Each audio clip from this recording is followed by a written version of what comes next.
And we're live, and someone silly forgot to press the intro video. There we go. It's inevitable that would happen eventually, but I do think it'd be professionalism 101. There we go. Well, why not? There we go. Look, well, get a little bit extra time with us. There we go. See, that's because I was ranting. He was having a right paddy there for a minute. He really was. And then, don't worry, it's going to carry on. It's going to carry on. Hello, everybody, and welcome to this week's Plastic Crack Podcast.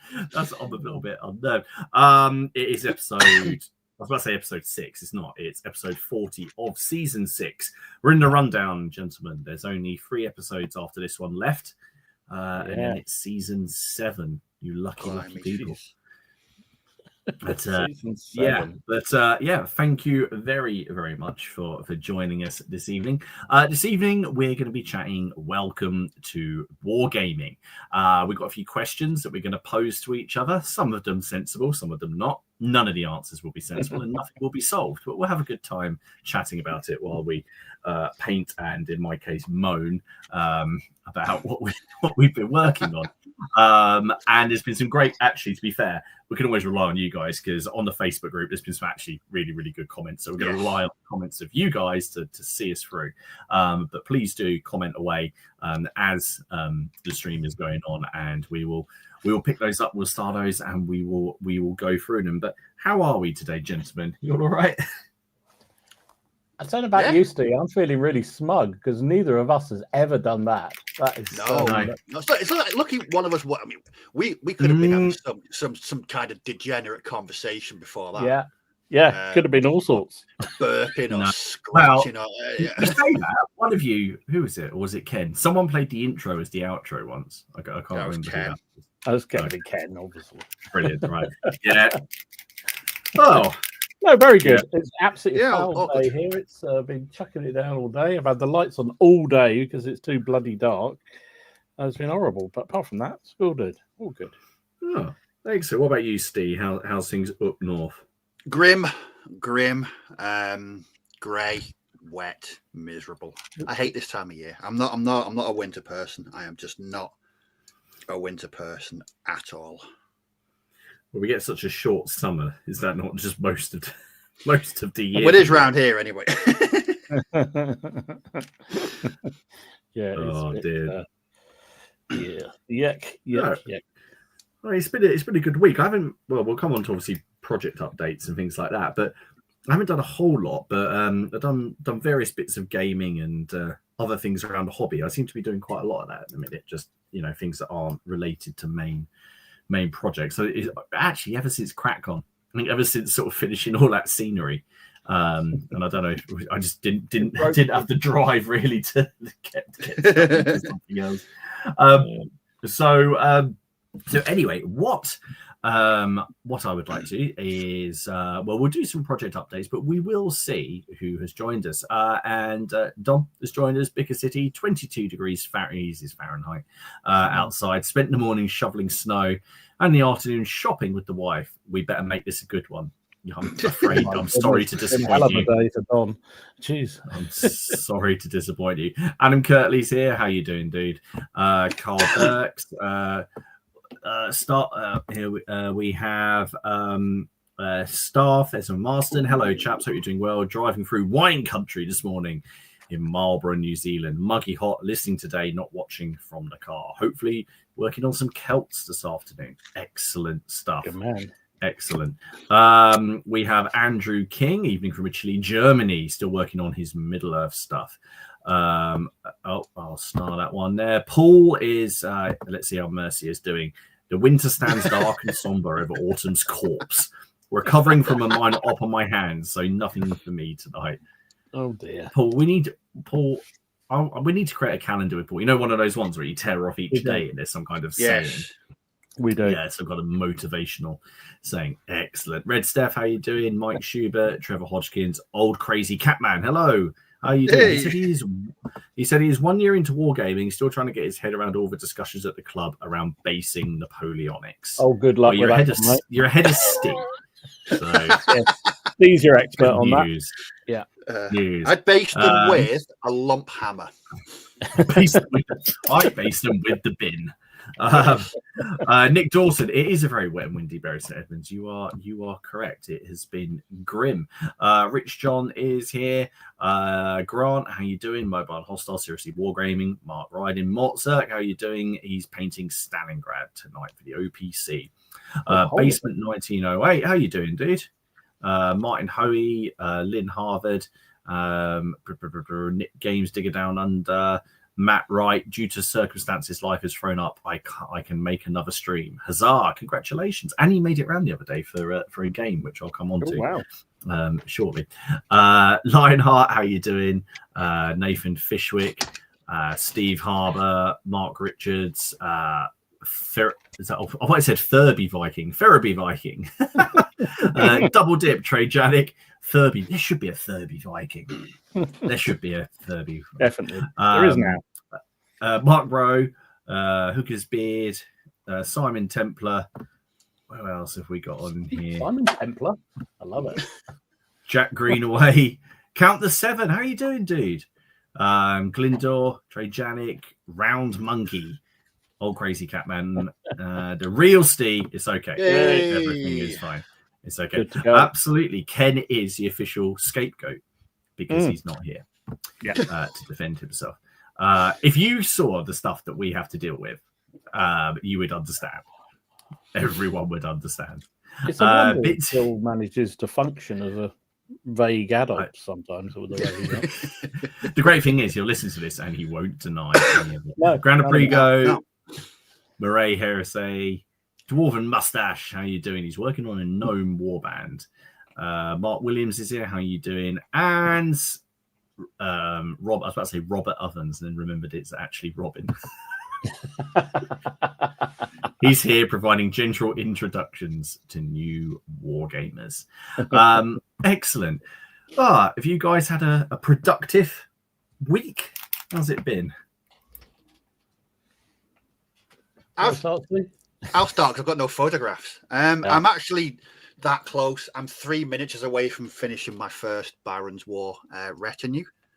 I had a bit of a, as people know, I've not painted much over the past 6 weeks due to bubonic plague and other miscellaneous medieval ailments that seems to have afflicted me.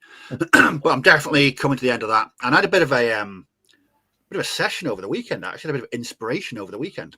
Nice. So I've been flying through painting these peasant levy for Baron's War. So I'm on the home stretch with the first one. So hopefully I'll get these done on the stream tonight. And then it's just a case of basing them. That's what I've been up to. It feels weird just painting one thing for like the past 4 weeks on and off. That's what I'm up to. And I may have stumbled I may have been convinced to take up a project that I thought was long abandoned. For some reason, my mate got back into epic pike and shot. Oh, nice. Wasn't you'll make that only ever does Second World War? Yes, yes. So I split the starter box with him when it came out. And he's ordered a couple more sprues today from Warlord. But yeah, he's ex-sealed not, so he's of that ilk. But yeah, he's been planning and plotting, and so I've been digging out what I mean. I didn't complete much, and it is for the 30 Years' War, so I have to do a bit of jiggery pokery. But I managed to paint 1 regiment and 2 cannon in 2.5 years. So there we go. But oddly enough, the night before he told me this new project, I actually watched. Remember Battleground with Edward Woodward? Yes. So I was watching that last week, and it was the Edge Hill episode. Oh. Okay. And it was just uncanny. It was like the stars aligned, and we both meant to be, Steve. It's meant to be. I'm not looking for. I didn't really enjoy painting them last time. But those front rank pike that are horizontal, they annoyed the living bejesus out of me. I didn't like painting it. But you kept on through the ACW so quick. I mean, you should be able to manage these easy. Yeah, I did like a quick cheat thing. I painted them like Neapolitan ice cream, and then like three bands of color. Did a wash and just picked up the details, and that seemed to work. It's just painted all those pike drags. Just gives me shivers. See, that's where the pen things are actually quite. Yes, that's what I'm thinking of investing in. Because there's no way I'm hand painting all of those pike. It's got better things to do. But that's where I'm at. That's where I'm at. Baron's War and a foray into epic pike and shot. Okay. Very odd. Very odd. There is definitely a lot of Baron's Warring going on. I think all three of us are working on stuff to do with that in a minute. So, Dom, what have you been doing? Similar, really. It's been. I got told off for saying Baron War in my last Baron. I noticed that. Did somebody actually say that to you? They said, I'm going to be a bit pedantic. And I said, yes, you were. Anyway, but yes, I mean, it's quite right. It does say on the bloody box, it's Baron's War. I know. Anyway, so I mentioned, I think last week I was saying I was making up some of the peasants because I've had loads of boxes of the War Games Atlantic peasants, but for some reason I can't get enough of them. So I was making them up last week because I painted them up this week during the week. So because the main thing was I wanted some more slingers, or I wanted some slingers. I didn't really have any. I sort of worked on an army list and I realised I didn't have any slingers, so I couldn't play it. So no, that's not that. It's that. There you go. That's the slingers. So yeah. So I just thought that was the core of what I wanted to build out the box. So 2, 4, 6, 8 slingers there. 2. Yeah, and then the couple of guys or 3 guys at the back with spears I just used up some of the extra bits, and you know with these kits they're so brilliant, you can swap and change the bits from all different kits. So I was sort of rooting through the foot sergeant sprues I had left over and picking bits up to sort of turn them into other things. So then I thought, well, I'll use the bills to make some peasants with 200 weapons bills and things as well. So that was another way to build up another load of force. I mean, I've got so many of these blooming Baron's War figures, but I just really enjoyed doing them. So that was that lot, and then I needed a couple of. I noticed also I probably needed some more sort of standard or pennant troops. So a couple of the peasants got arms from the foot sergeants and heads from the foot sergeants, and turned into figures I could use as pennant men to go. Are they actually? Are you just running those as just guys with spears, or are you actually? Yeah, well, it could be either. To be honest, it could just be that they're the pennant, or they could be the. They could actually have a spear, because I think the master sergeant, whatever he's called, sergeant at arms. That's right. He comes automatically with a spear, doesn't he? As a default. He does. I'm not sure. Yeah, I think. I'm not sure how many pennants you can actually have in a fort. And like actually as the like you can have obviously as many as you like on the models. Yeah. But they only do what's the word? Because they're only in a 9-inch range, aren't they? Yeah, 9 inch. Pennants are 9 inch. Yeah. So I thought it gives another option to the force. So that was why not? the idea.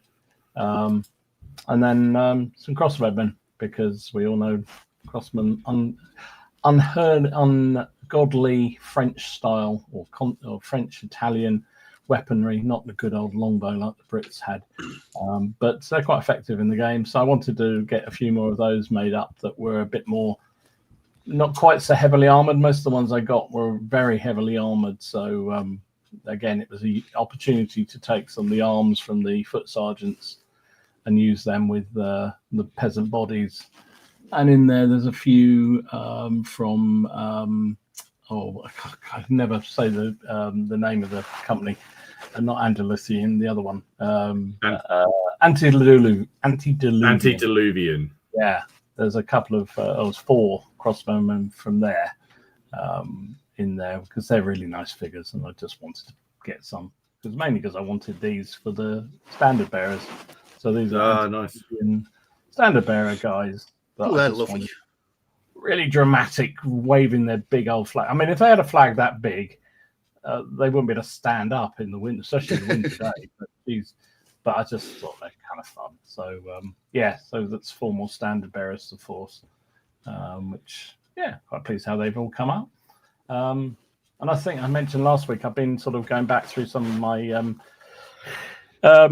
Baron's War cavalry that I'd done previously, because I wasn't very happy with them. So I've been going back through them, just touching them up and just getting them a bit more together. Although I just noticed a picture there, the shield on the back, one in the middle rank doesn't look very good. I'll have to have another go at him. But anyway, so that's been fun. And then when we're at Warfare, Martin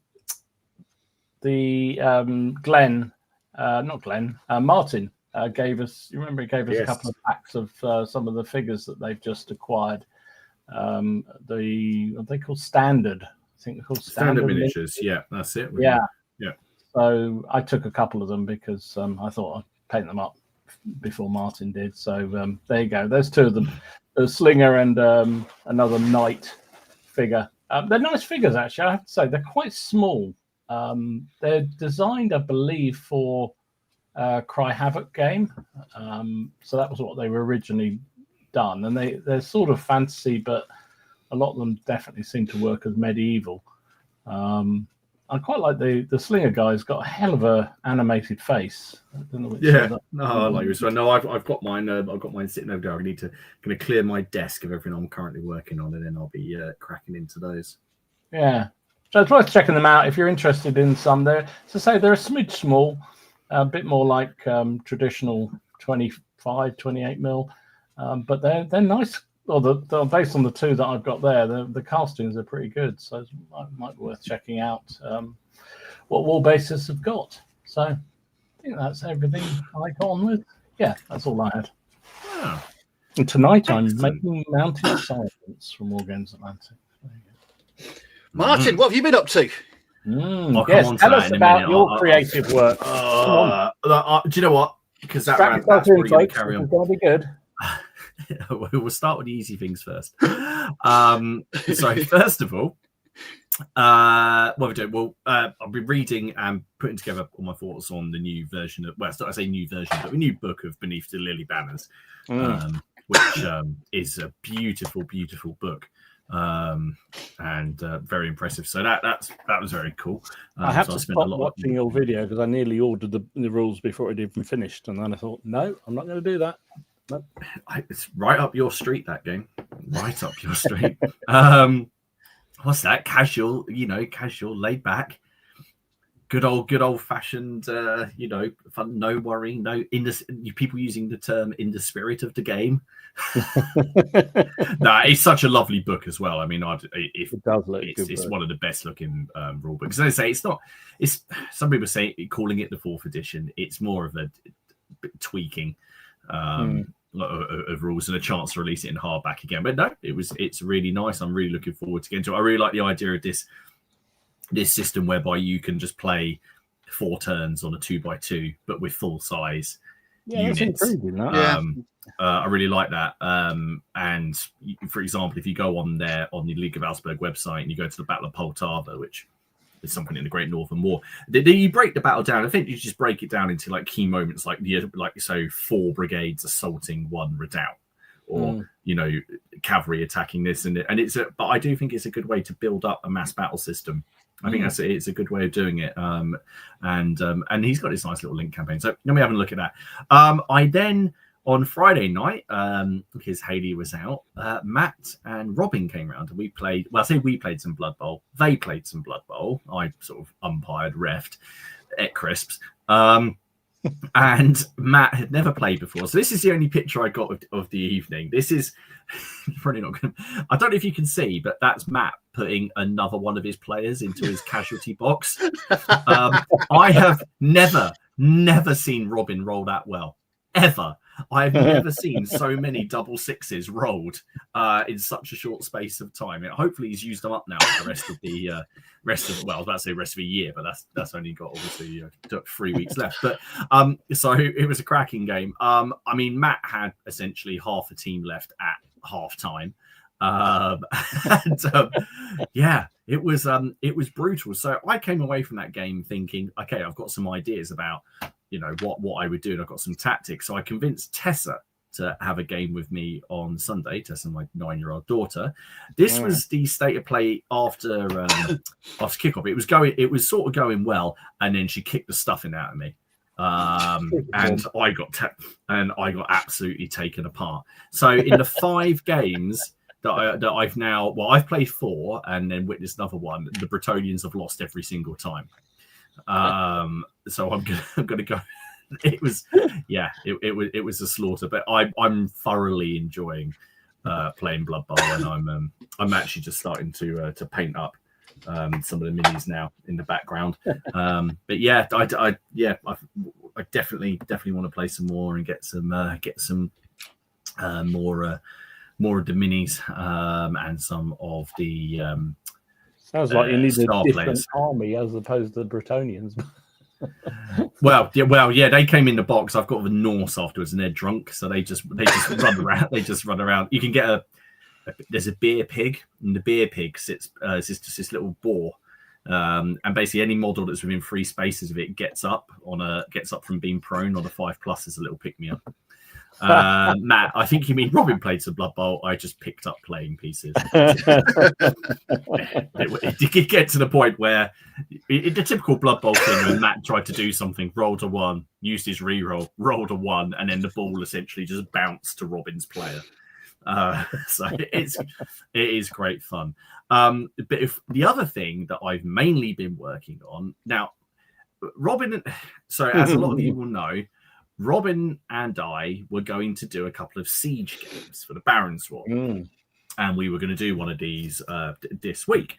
So I started putting together the Sarisa Trebuchet set because it comes with the nice nice miniatures by Mr. Paul Hicks to put in it that come with it. So I started putting this together on Saturday, and admittedly, I thought I've probably not, left enough time to do this, but I think if I can get it stuck together on Saturday, I can get it sorted out on Sunday. We'll have the game. That was not to be. that was not to be. So first of all, this is the photo of where it is at currently. So it's on the shelf over there. That is the state of play at the minute. There are about 5 broken pieces. You've done on this? I've spent about 5 hours on this. Right. I've stuck my fingers together, and I'm not going to repeat what I said before the stream, but it can do one. Genuinely, it is one. I'm not. It is one of the worst kits I have ever worked on. I don't. It takes quite a lot to push, to get me going on a kit. But oh my god, I got to that point. Where I was looking at myself, going, "Is it me? Is this how Dom feels?" Is it? Am I? That's it now. I've tipped over the edge, and but no, it was. Oh Jesus Christ! Right, so you get the instructions. I've still got them, and I can prove this. So simple. They are not. You go through the instructions, and it will say, I'll find, piece 10. Okay, so you look at the picture and go, right, I'm looking for a cog. So you look on the sheets for cog 10. There is no cog 10. There are 20 cogs, none of which are numbered, but all of them vary in size because they're gradually, you put them on there and they gradually form a cone. Oh God. Just a love story. There was no love story here. I nearly put that thing through the window twice. Right, I had to put over. On Saturday, I walked away and went and sat with Haley. She was watching some shit Christmas film about someone who makes an app to do with teaching music or something. That's what we're down to now with the Christmas films on Netflix. That was more enjoyable than sticking that together, right? Then I thought, so I text Robin saying, right, I'm gonna have another go at this. So then yesterday I sat down and I was like, right, I'm gonna persevere. No, it didn't work, did it? Because I swear to God, there are pieces missing, and the sanding you've got to do to get the pieces to actually fit together where they're supposed to fit. I've broken some. I've been sitting here whittling whittling MDF into the shit. I've been sitting here whittling, and then I gave up doing that, and then I've just started sticking. I've been sticking bits of plastic to it that are roughly the same shape as what I want. Oh my god, that is absolutely. Oh, it's absolutely. I mean, I want it because it's probably one of the best sized looking trebuchets that there is. You know, they're not small. Yes, it's worse than the rocket. Okay, I'd just like to point out that Mr. Hicks like had something to do with this because obviously he's got the kit, the models. You're blaming Hicks for that, are you? Well, I can't blame him for that. No, that nothing to do with the wood. But I wouldn't have bought it if it didn't have his lovely little models in it. Oh god. And it's broken in about 4 places. And I'm genuinely thinking that after this game, because we wanted to use it as an objective, if it's destroyed, I might just set it on fire and then use the smoking rod as the marker. This thing is it. Look at this. Do you know how much look at it? There's more of my skin stuck to this than anything else. Do you want this reminds me of? Have you ever seen that episode of The Simpsons where Homer tries to build a barbecue?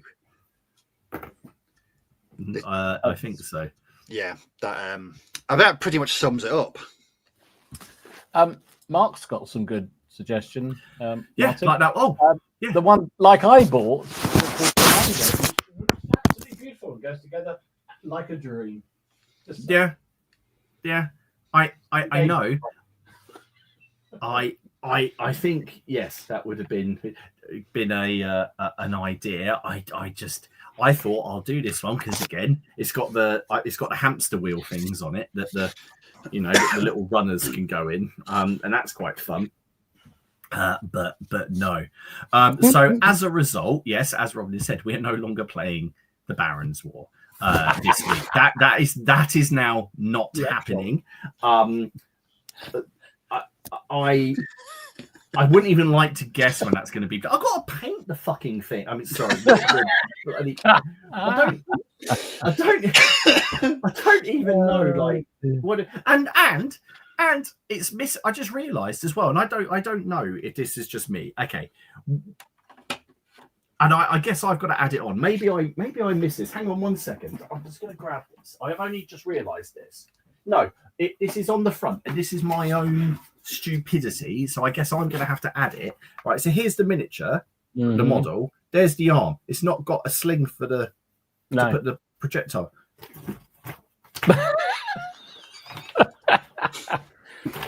And now you're seeing why he started the stream tonight without putting on the video, because he was doing this before we started. There was ranting. There was ranting. Dom, are you tempted? Do you know I've got one, Steve? I have got one because it came with the Kickstarter when I got all the futsal stuff. What did I say to you? I said to him, you might as well get all the pieces, pop them all out, stick them together in a pile, and just use it as a counter. No. I've got the boat to do. Actually, the boat was quite easy. I did the boat, and did you do the boat? I've done the boat, and that one's actually all right. That one's fine. Yeah, I did the boat. No, I don't remember it being particularly difficult anyway. But you did have to do a little bit of the, shaping around the hull and whatnot. But I don't remember it being difficult. Yeah. I just so what's it like putting together IKEA furniture? I might be that person. So I bought all this, yeah. And I basically couldn't be asked. So you get that option which is like pay someone to come and do it. Oh yeah. I was going to press that, and then Haley shouted at me because she does this stuff for fun. She'll come and stick it together for fun. So if I order a flat pack, for some people, how some people like buying like a jigsaw puzzle, and then sort of if you buy some flat pack furniture, Haley finds genuine enjoyment in sticking that together. And building it, whereas I despise it. So when I said that I was going to spend 40 quid just for someone to come and stick it together, she said, "Can I have £40 and I'll stick it together?"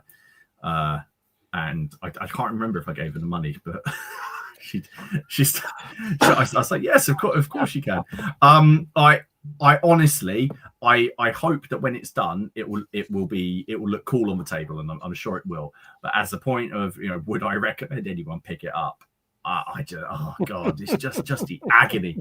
I'm sure it'll be worth it. I'm sure it will. I'm looking at it now, and I kind of want to punch it. It's. And the other thing about it is, so I snapped one of the axles on the other side. And there's no way because it's glued in. They're very specific about what you need to glue and what you need to.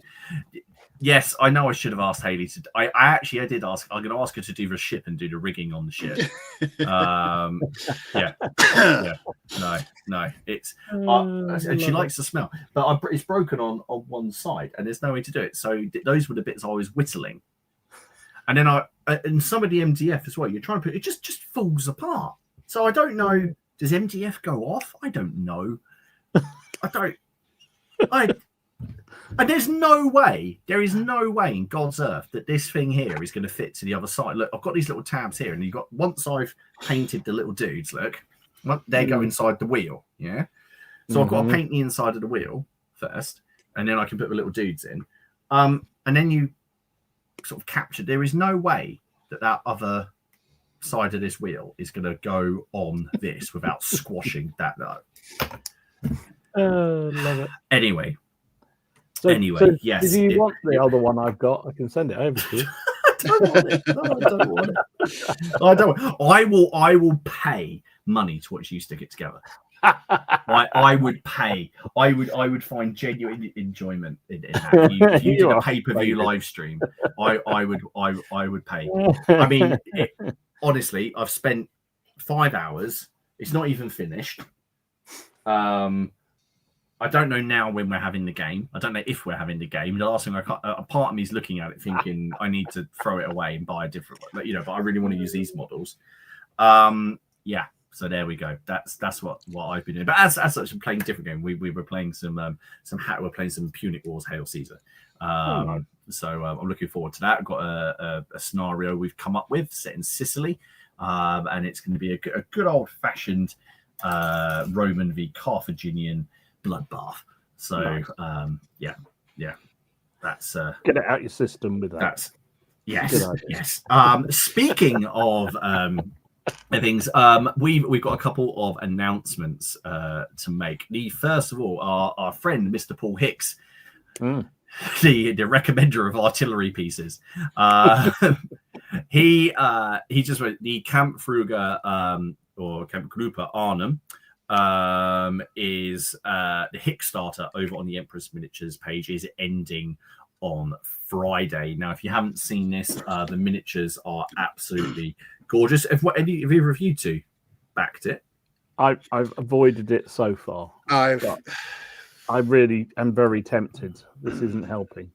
No, it's not. Yeah. No, you see, I went on there, and I'm my aversion to World War II, and I sat there and I'd looked at my shopping basket that was quite full, and then I realized, and then I remembered it was Christmas coming, and I couldn't really justify it. Even I don't think Hayley would appreciate it if I painted up like a World War II German army. It's like, here you go, darling. Here's a force. Merry Christmas. Here's a force for chain of command for you. I mean, I don't know. I guess there's a chance that she might. But my room is. No, I would have bought into it, but there's no MDF involved, so I'm not going to do it. I normally don't have an issue with them though. I don't know. This has been the single worst MDF experience of my life, Dom. It was traumatic. Oh dear. So do go over to the Empress Miniatures website and check that out. And the other announcement as well is for our buddies who run the OPC, and let you know that the next one is inspired by the Terrain Fest over on Tabletop. So they've come up with a OPC challenge to end the year for you guys. Okay, and extra points are going to be earned by building and painting terrain take an extra month on us to bank those points. So if you do scatter terrain, it's worth 20 points apiece. Small terrain, 100. Medium, 250. I love it how he's put medium like a castle. And then he's done large terrain like a castle and surrounds. What's a trebuchet, mate? Just out of curiosity. Well, you're not going to get it finished by the end of the year anyway, mate. So I'm trying to decide whether it counts as scatter if I smash it. Increase your points by scratch building. If there's more than 50% of it is scratch built, double your points. What if you've had to whittle your own pieces? I think whittling definitely counts. Whittling, that should be double. And all the trade is finished by the end of January. Now, if you're taking part, he wants you to add the hashtag TerrainFest2025, and a load of this stuff will potentially be shown over on Tabletop as well. So if you go over to On Tabletop and share your project there as well, then there's chances of winning the big prize, and they might show some of the stuff off. Now, for those of you who don't know what the OPC is, the OPC, the Online Painting Challenge, is essentially a community build that is run by Warren, Paul, and Tony, I believe, and they put together just each month either a theme or points build or something, and it's an online event. There is no overall prize. It's kind of like a challenge for yourself. If you go over to the Facebook page, and you can find links to the Facebook page down below, as well as links to all of our YouTube channels and all of that stuff, then you can join in. Just look out for the hashtag OPC. Hooker's Beard said, how many points for a scratch built contoured 3x3 table? Well, I'm guessing that would count as a terrain board, a large terrain.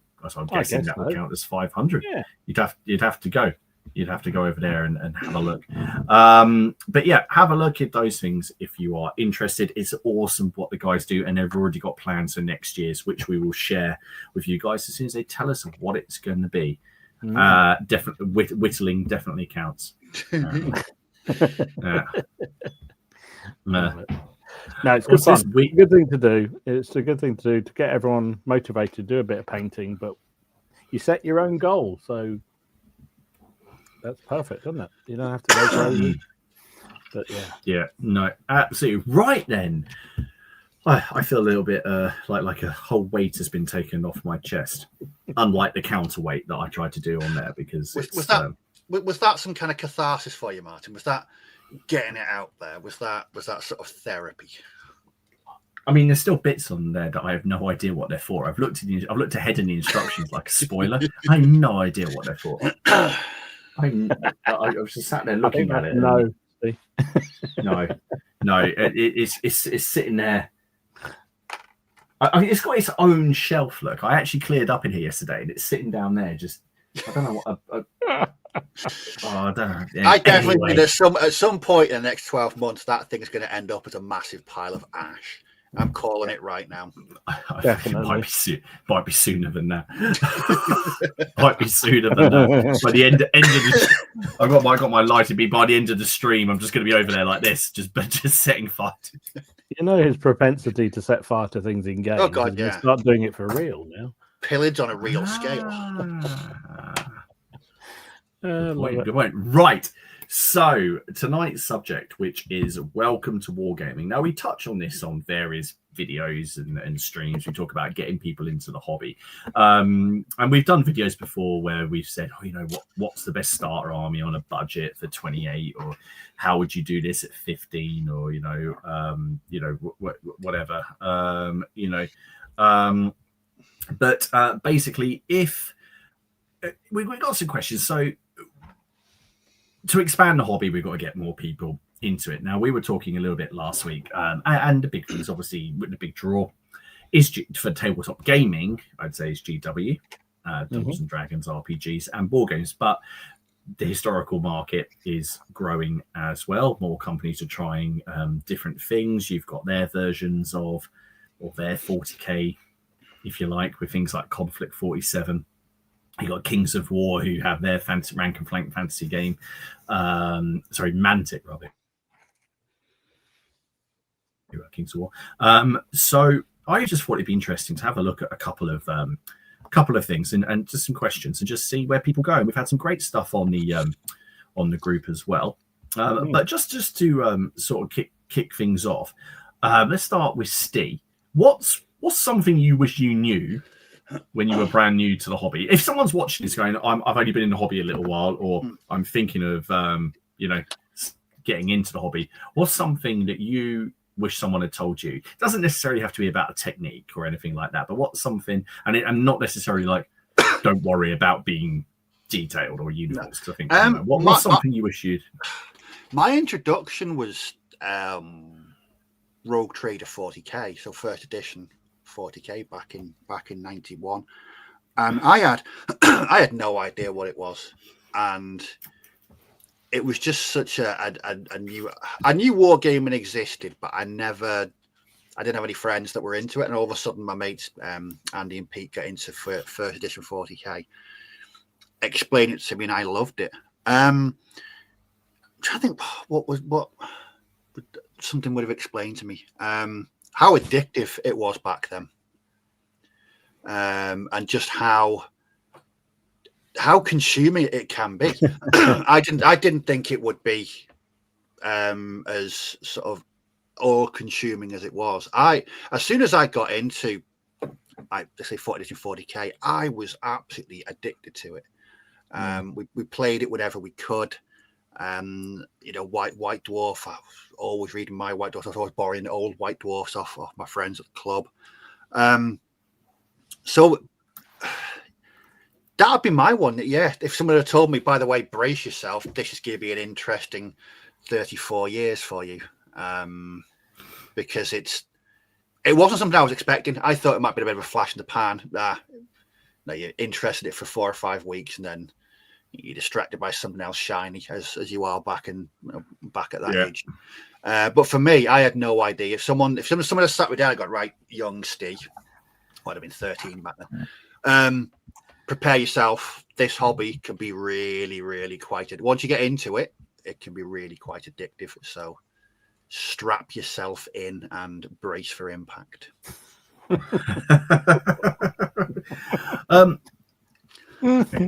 I've just seen Killer Creeksman 85 has just said he wanted to share his local game story, but apparently he's barred from doing so.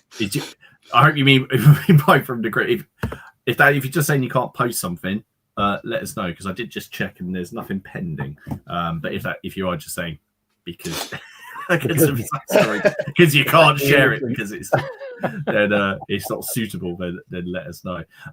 Dom, what about you? What's something you wish someone had told you? I wish someone had told me when I started out in the hobby how irresistible it makes you to the opposite sex. Oh, absolutely.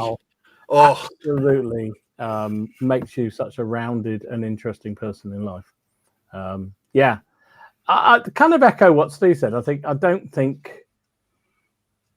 can't really remember back. It's so bloody long ago when I started up. But I don't think I really understood kind of the complete immersion that I found myself getting into with wargaming, which is a good thing and a bad thing, right?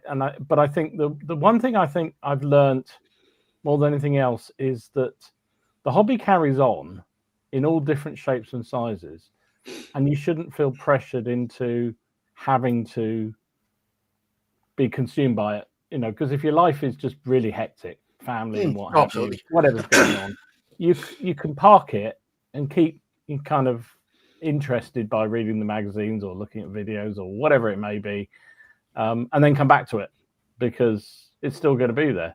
So I think that's the one thing I think definitely you don't want to feel pressured into continuing even when your circumstances change and times too difficult. Yeah, I had 15 odd years in the middle of it where I certainly didn't paint anything, and I barely did any gaming at all. Did you go? Obviously I know because you had kids there. Did you still go to the club at all? Did you get any time for that? Or? No, I didn't do any of that. Imogen was swimming at the time, so she was a competitive swimmer, so we were off all over the place taking her to training and competitions and whatnot. So my hobby time was really very limited, and I used to just basically read books, read magazines about periods and things that I thought I'd eventually get back to, and I played online video games. Really, and that was kind of my sole way of the hobby. So I mean, probably for about 10, 15 years, I barely played anything. Still was fascinated by it, still wanted to. But Dom, did you find, because the longest I was away from the hobby was sort of between sort of 2000 and I want to say 2004, about 4 years, when I discovered beer and rock clubs, other things to enjoy. Did you because I was really worried about getting back into the hobby that it was going to be completely different to how it was sort of 4 years before. And I remember I got back into it because my mate Pete was like, "Yeah, we're playing this game, Flames of War." And I was like, "Ooh, Flames of War." So he came around, showed me how it played, went around to Andy's house. We had a couple of games, and the next thing you know, I'm in a shop in St. Helens buying a crap load of Flames of War stuff. And it felt like those 4 years hadn't even passed. It was just like it was like sitting down in a big old comfy chair again after 4 years, and it just felt like nothing had happened. No time had passed whatsoever. No, I agree with you, because I think that's the beauty of it, is that we're the same sort of people that are doing it, and so that you tend to connect up with the same sort of people who are into the hobby. So when you go back to it, they're still the same people, even if the rules have changed, the games have changed.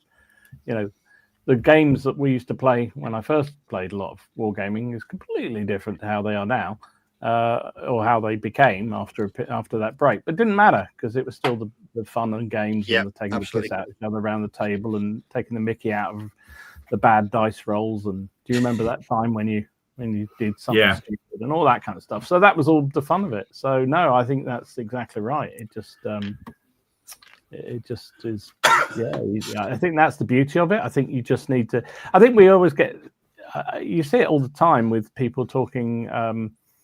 Having burnout, and I'm really worried I can't do this and I can't do that. Well, just sometimes just chill, take it out, take some time out. The hobby's still going to be there, and particularly if you do historicals, which obviously I do almost entirely now. The figures are still going to be valid, still going to be used. You might have to reorganize them slightly, but they're still they're not going to go away. They're not going to go off or spoil in a box unless the MDF and Martin sets fire to them. That's the end of time. So, what about you, Martin? Told me. I won't rant about MDF. Kelly Creasman says he owns a shop now, but I feel like you don't want to hear it for some reason or another. You can always message it to us if you think. We just don't like sales on the site, on the Facebook. That's all it is. That's all. But yeah. I think. I wish, and this is right. This isn't a dig at points. Okay, before I even get here we go. Here we go. I started like with 40k and that someone would just say to me, as a God, what was I? I was about 11. It doesn't matter. Just put some stuff on the table and play, because especially then I remember like me and my friends. Even the ones who only stuck at it for a few months, were obsessed with, building a list, and you had to get to this many points. Now, from what I understand, GW actually now has a different way of playing. There is like match play, there's narrative play, and then there's this way of just power ratings, whereby, like a model might just be power rating 15. It doesn't really get into the nitty gritty of how many points it is, but for example, you just take, I don't know, power 50. You want to play a 50-point game, you take 2 power 15 models and 2 power 5 models, and that's it. And it's a lot simpler. And I wish there had been a way back then that I would have felt like I get my stuff on the table quicker, because of course we were just going to Games Workshop and we're being told you need this, because it was to spend money. That was back then. It was a lot cheaper. I wish we say it doesn't matter. It's why I quite like sort of pick up and play games. You can just sort of, it doesn't matter. Just get some models on the table and play with and have a game. Or, if you think, this unit's really good, just put 2 against it. and just see what happens. And so I wish people had just been a bit more forward with that. But then my experience was very much based around GW for a long time. And I completely get it, and I know that they're going to want tournament play, going to want that. But I think I found that outlet then in RPGs. So that was my that was sort of my experience. So I just wish people had sort of said, it's okay to just do what you want, because now I just do, and I have for a while, and I find it hard to do the other way. Associated with that, I think you kind of almost feel pushed into do sometimes, not just in this hobby, but in lots of hobbies. You find sometimes yourself being pushed into doing something you don't necessarily want to do, like points games or competition games or highly competitive games. And I think, again, the thing I would tell new players around that kind of stuff is that if that's not your bag, find other people who do it differently. Because I know, for instance, when I went back into the club environment, it was, it takes a few weeks, and then you find the sort of people that have a very similar outlook on how you like to play and the sort of games you like to play and the way you play, and suddenly, it's a lot more fun. But just because they're all competitive, the people that you're mixing with, you can probably find others that aren't, and do more of it. So I think that's the other thing. Be flexible. I like the way you could just boil that down to get better friends. I'm not saying people in competition are not good friends. They are some really nice. I just actually thought of another one. Wouldn't it be great to have known Yorkshire Ken back then? And when I was 11. And his rules for wargaming.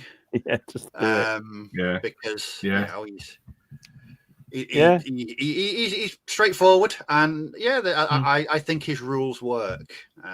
So I just said knowing Ken back then. I like this one that Mike Peters is dropped in on, and I like this one. It says buy figures that would work for your favourite film. That's a good one. I quite like that. Very good one. That's a I like that. I like That's a. You need to. I really like that. Turn that into books as well. But anything that you're particularly into, you're going to be more. I saw one. Where is it? I think I starred it. I'm going to try and bring some of these up as we go. But I saw one from Paul. Here we go. I wish someone had told me I would spend as much on books as miniatures. I think I potentially spent more. No, that's a cracking one. Very true. That's really. That's awesome. Mike says he has the Princess Bride. Excellent. One of my favourite films is Weekend at Bernie's, though. So I might struggle there. I wish Dead Man's Hand had been around when I think it's one of my favourite films. Well, still possibly like my top 3 is The Good, the Bad, and the Ugly. Oh yes, I love that. So when they did that set that came out at Salute. I was in a real quandary. I was standing in the middle. Dom will tell you this. I was standing in the middle of Salute, and I had the Baron's War box was for sale at one end of the hall, and Great Escape were at the other end of the hall, and I didn't know where to run to. So I went over to Great Escape. Like, could you put one down there? Because you're not allowed to buy anything, are we? Until they open. No, not before it opens. Which is fair enough. That's totally fair. But I had to kind of do this mad sprint, and then on the way, I got accosted by Paul Hicks, who sold me loads of halflings. And so I don't remember you fighting too hard on that one. I'm not going to lie. No, they are very nice. Although I'll be using that Trebuchet. Oh god, it's fire halflings out of it. No, that's an interesting one. Let's just see what some of the folks have said as we're going as we're going through. Easy way for new gamers, I can recommend Wofun miniatures. Unfortunately, or fortunately for newcomers, no painting, and also good sets of rules by Andy Callan. There's a good, and not just necessarily for newcomers, but also for people who want to try a different period or a different game system. Yeah, I can see that. I do look at. I have considered it. They are very, very tempting. I think they look good. They look really nice, all ranked up on a table. Yeah, they do. Old Crazy Catman says, find a good club as everyone there already has lots of stuff to play with, and it's a great way to find out what you actually want to go and collect and really get into. Live vicariously for other people. Yeah. I think that's a really good recommendation. I would always say to people, if you've got a club near you or a shop near you that people gaming, hang out there, go and see what they're up to. As he says, it's somebody will lend you figures or help you join in. If they're a good club, they'll let you join in a game and you can try things out. See Steve, Dwarven Mustache would like you to know there's a 7 TV. Oh, come on. Awesome. I'll be checking that out. That's going on. Paul said hopefully they're going to bring out minis for when Harry met Sally. Oh God. None of the films you two watch all the time, I'd be scared if they brought out a range of figures for half of them. Bloody hell. Right. Just if anyone's interested, Ginger Dead Man's on Amazon Prime at the moment. I was looking at clips of that at work the other day. I was trying to show people because they said they were going on about what a bad actor Gary Busey was, and I said, "Have you seen the Ginger Dead Man?" They said, "What's that?" So I showed them clips from it. It didn't convince them that he's a good actor, but I think I might have got some people to watch that magnum opus. A killer gingerbread man going after people because the ashes of a serial killer are mixed in with the dog. Have you ever seen? I'll tell you what I thought of. Have you ever seen the film? Is it the Ruins or just Ruins? No. And it's about these, it's about like these kids who are on holiday in South America, and they end up going into like this Aztec temple, and they're essentially hunted by plants that are basically like a shit version of triffids, and they mimic things to get people to come to them so the plants can get them. And this was on TV the other day, and I forgot that it's so old. They mimic a Nokia ringtone. So there's this plant going. Oh dear. That was. Sorry. Moving on. All right then. So those are some things people wish that or you wish that people had said to you. For that, I just remembered, Mike. If you're still watching, you want to hang around till the photos because there's a photo pertaining to Ruckus that I think that will be right up your street. But what about? Okay, you've been in your wargaming club. You're playing this game. It's a game that everybody else seems to play.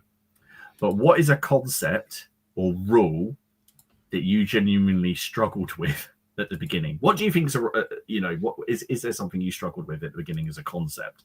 I can tell you one I did for a long time, and mine was when it came to multi-basing and not having a rigid amount of figures per unit. The concept for a while of not so every having a 36-man unit or a 24-man unit, but I think that's because I came from playing Warhammer, where individual models matter, and as we know, any good general knows the stab one soldier does not matter. No, I'm joking, obviously.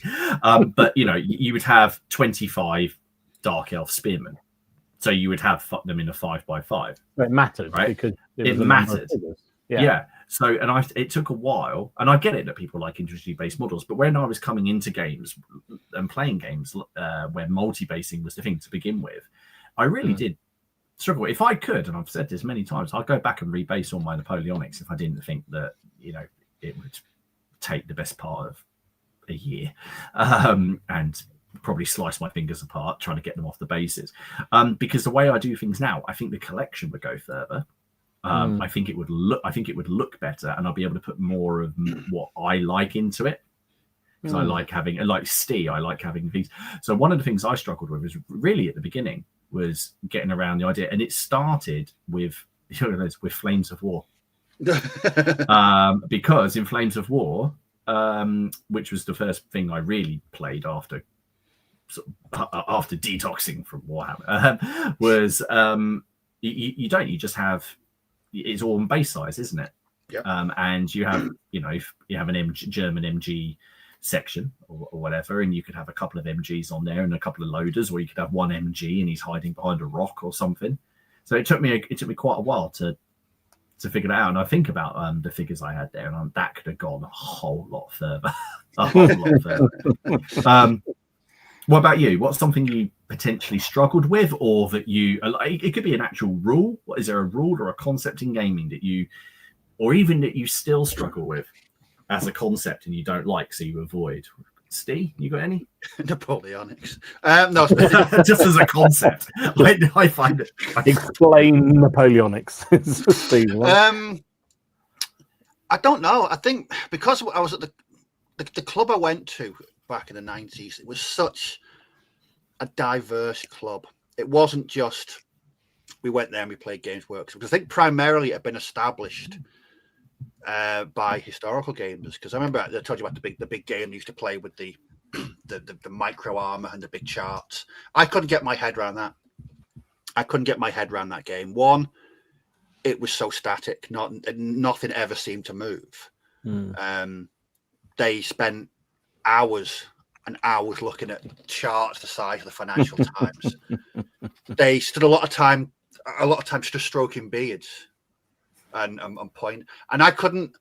I mean, I've been playing like 40k, and we've been playing games like, and then towards sort of 92, 93, so games like Man of War. I'd been started playing Space. I always looked at Man of War and wish I'd have got it back in the day. It was brilliant. It was a brilliant game, and it was fast paced, and we're all there, laughing, and you'd look to the table, and it'd be much beard stroking and pointing, and nothing seemed to be happening at all.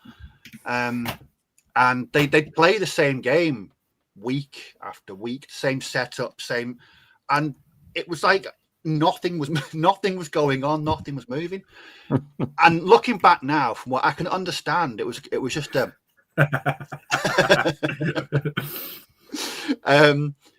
it was just radically different from what 13, 14-year-old me was used to, and I couldn't grasp that.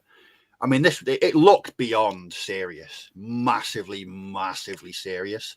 And in between turns, they'd all start reading copies. Was it Jane's Weekly, that defense magazine? Oh God! Really? Yeah, really serious. They're all that'd be on tap.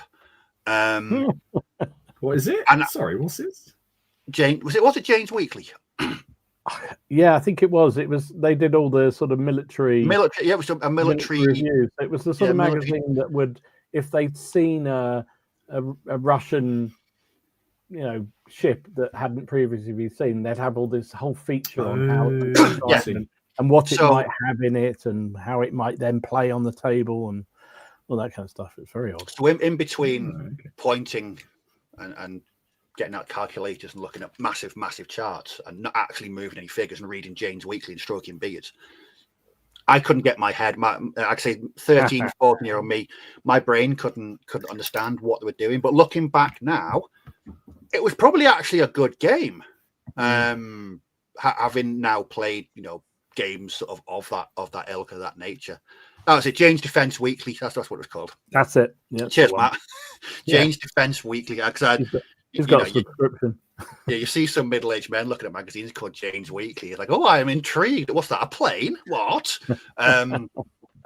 But yeah, so I think that's one that I've learned to appreciate. And if I could go back in time and sort of play that, I think I'd enjoy it, because it had that granular level of seriousness. I think would be quite different from what I was playing. So that'll be my biggest one, not understanding games like that, actually.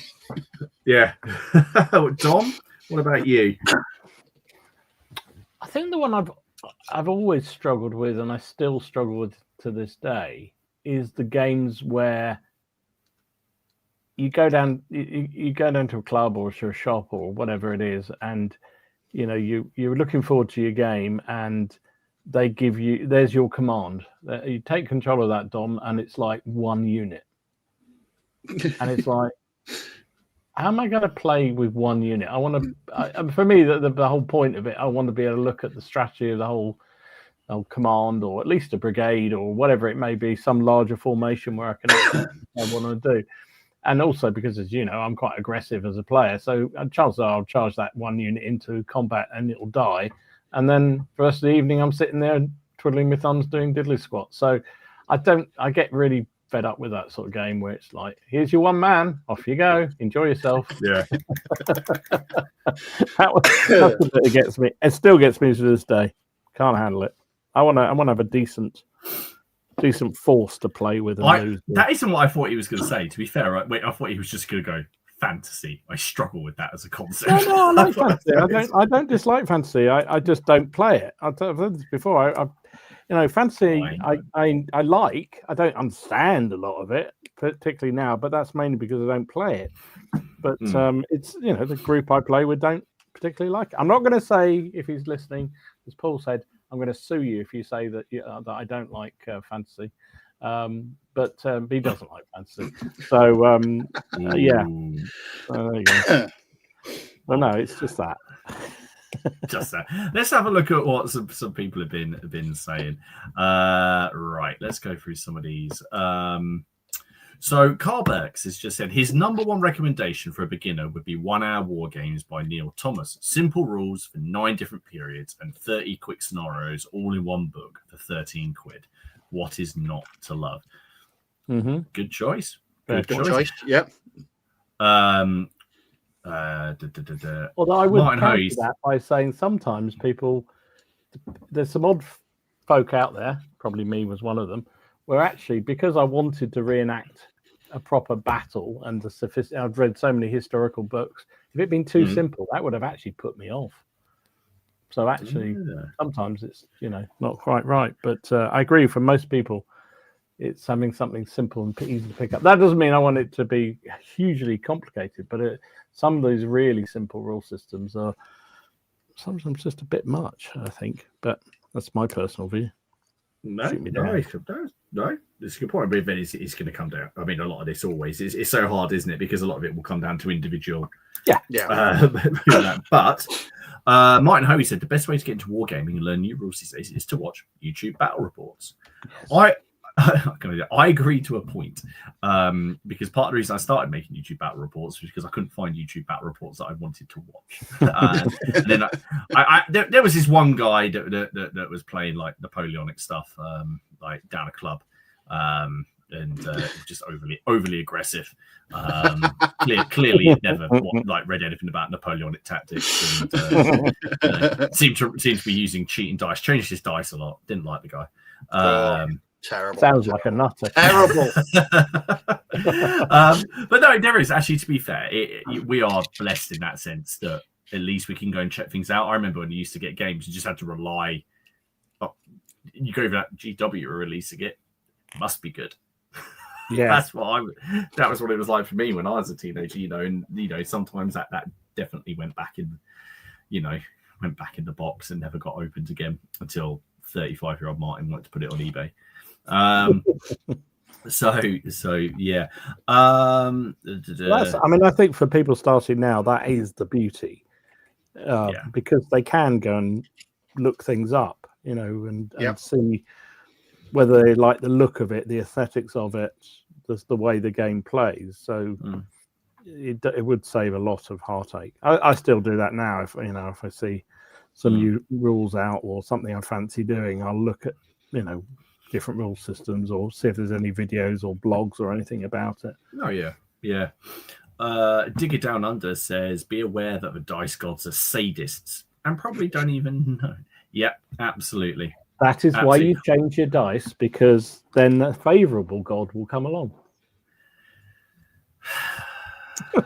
Fickle. Tom is a fickle man. Mike, good one. No, Mike says, go to a gaming store and pick up some figures that you like the look of, and importantly, that you can afford. Yes. Yeah, just pick them up. Yeah, don't be tempted to overreach yourself. That's for sure. Particularly when you're starting out. Don't go buy. Don't do what I do and go and buy. The entire army in one go. and then discover you didn't really like it. That's why. Good one from Seriously Wargaming here. I wish I knew not to be too quick to get rid of anything. You never know when you might want or need it. Oh God, yes. Far down the road. That's why Steve doesn't throw anything away, and why the person that lives underneath him wonders why the ceiling is so bowing in under the weight of sprues. I've lost more things. I don't know what I've done with them. I was meant to be giving my mate a box of Oathmark infantry. I seem to have misplaced them and all my Stargrave stuff. I don't know where they are. But you live in a place that's as tiny as a... I know. Box, and you still lose things. I love it. I still lose things. Is it in the carpet? That's where things seem to go for you. I've got no idea where they are. The daft thing is, the last Stargrave stuff I bought was those cyborgs. I only got them from St. Helens in June, and I don't know where they are. Is Shaco's been in here all night? James has been surprisingly quiet. Either that or I've ignored all his comments.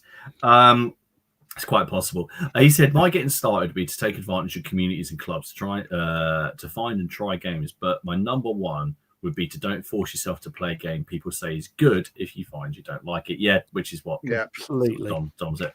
Absolutely. Bolt action. Speaker you are. Yeah. Go on, Steve. See myself one. I don't know. What was that? Steve, that's what he hates. I've mentioned it 2 times, and I didn't even play the game, so I shouldn't even really be sticking the boot in. But what games have I played that I didn't like? Do you know what? I actually seriously War can't Transformed. think of... I never played that. That's why I said I feel bad about going in on it with the size 12s, because I never actually played it. I just didn't like the rules. I don't think I've ever played a game that I didn't actually sort of enjoy. It's a strange one. We'll find one. We'll break you. Don't worry. We'll find one. Right then, we've still got plenty to chat about, but it's again, let's do some news. We've got a few things to talk about. I've got one. I hope Warren's watching this because I've got something for Warren that I'm desperate because I know he's going to do it. But let's have a look at the news.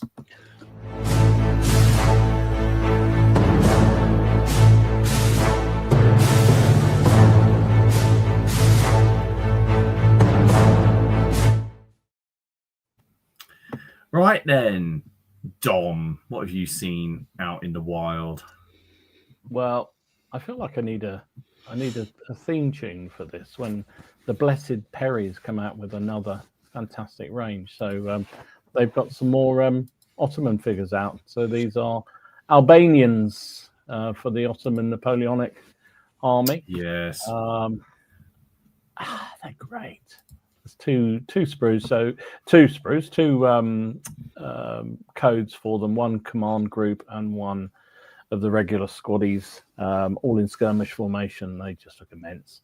And I think I saw on their newsletter you could mix them with some of their figures from the from one of the other ranges to extend the unit so you can have something looking a bit different. So these are definitely part of my future plans. That's all I'm going to say on that. Very nice indeed. Game that I think you were talking about getting into, weren't you? Chicago Way. Was that you, Martin? I've got it. I've got the Chicago Way because I've got the Peaky Blinders set, yes. the start set. But Ken was looking at it in. Oh, that's right. It was. They've got some more, haven't they, coming out? Yeah, so those Mounties are out. Is a new squad, group, faction, whatever you want to say, from Great Escape. So I don't know anything. I mean, obviously it's an offshoot of Dead Man's Hand, isn't it? Basically, yeah. It's essentially it is, and it's not disingenuous to say it's essentially Dead Man's Hand with Tommy guns, and the fact you can drive cars around, and it's set during the Prohibition era. So yeah, it's another cool room. Lots of nice. I like that because of course they're oh god, what's the Untouchables? That's what. Oh yes. Oh yes, great film. Linking it to now. Yeah. The only other thing I had was this one. So Cromarty Forge, they do all the lovely 3D printed miniatures that actually they do a mixture of ancient ranges that fit in with 28 mil, 15 mil, and also fit with epic. But these are 10mm buildings that they're producing. Oh, nice. God, they're nice. Really cool. You've got like a village. You could build a sort of town in 10 mil, which I think if you're playing 15 or epic or something like that, the 10 mil would probably fit quite well as a scaling. I don't know. They would work really well with my 10 mil fantasy armies. There you go. Yeah. Oh, ooh. There you go. Are these ones that they've designed, or that they're printing like a print service, or are these ones that are actually theirs? They look quite cool. I think they're ones they've designed, but I can stand corrected on that because I got that wrong with Parabellum. So I think these are theirs, but yeah, let me know in the chat if you know. So there you go. That's what I've seen. That was all. Cool. Oh dear. Okay, so James actually he was at the hospital. He was trying to get a suspected broken finger looked at. Ooh. So I Ouch. okay, that's a fair. Hope you're all right. Fair. So I've seen just a couple of things. So I did see. Well, let's start with this. This is something I've never seen before, but I thought of Steve. So, Steve, here is a game called Atomic Tanks: Robot Wars, Epic Warfare in the Atomic Age. Now, this is essentially like a pulpy style game. Yeah. Right. Well, look, I'll show you how pulpy. Look at that. And you can go look this up, but this is like a proper 2-player starter set. The year is 2315. Across the stars, the heroic Galactiteers battle the unstoppable robot legion, an explosive retro sci-fi warfare. Command your forces of robots, tanks, and troops in fast-paced cinematic battles of atomic destruction. Easy to learn rules, scenario-driven missions, and highly detailed 10mm miniatures make Atomic Tank a thrilling tabletop game of strategic action. Wow. I kind that of looks basically, yeah. That looks brilliant. Look at them. I thought you might like that. Yeah. I was looking at that, and it was. I was like Captain Scarlet versus the like the Martians. That is so cool. Yeah, and you know what, Steve? They're all made out of MDF. Martin's gonna love them. Brilliant, even better. MDF robots. What could possibly go wrong? Do you know what? That's put me off for a little while. That has put me off for a little while. Now, as some of you will know, and we'll bring up at the end of the month. Hang on, there's a great comment here. Mech That wins. Oh, I think he needs to. Well done, Digger. Very good. Very good, sir. Congratulations. Some of you will know that our final episode of the year has been the much lauded and talked about for probably the last 6 months Quarmageddon episode. We have no idea. We're basically, all of us are going to stick, because I can't even remember, we must have been a little bit tipsy when we agreed to this. I think we must have. But basically, we've all got some Quar. And we're going to stick together the Quar, and we're going to paint the Quar, and we're going to drink while we're painting the Quar. And James, bless him, is going to run the bingo. So James will actually pretty much be hosting while we paint the Quar and get to see what happens as we drink progressively more beer, and see what falls out. Because Quar are probably the only things we can paint that might actually come out still looking, like we intended. But there's more Quar now.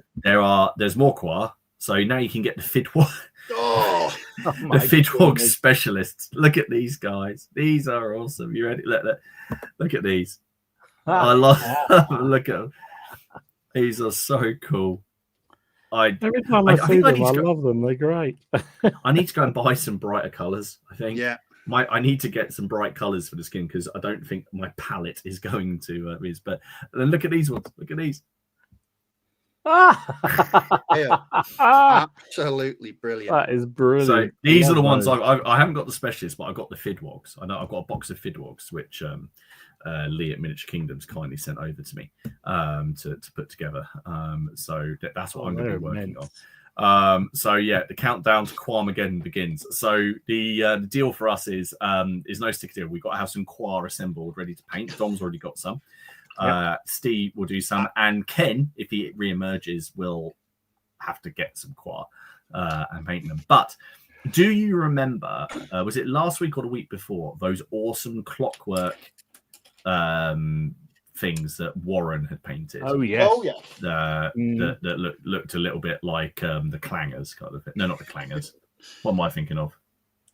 From Button Moon. Looked like the Button Moon, right? Well, Warp Miniatures, how expanding this. Are you ready for this? This is also so we now have the clockwork cavalry.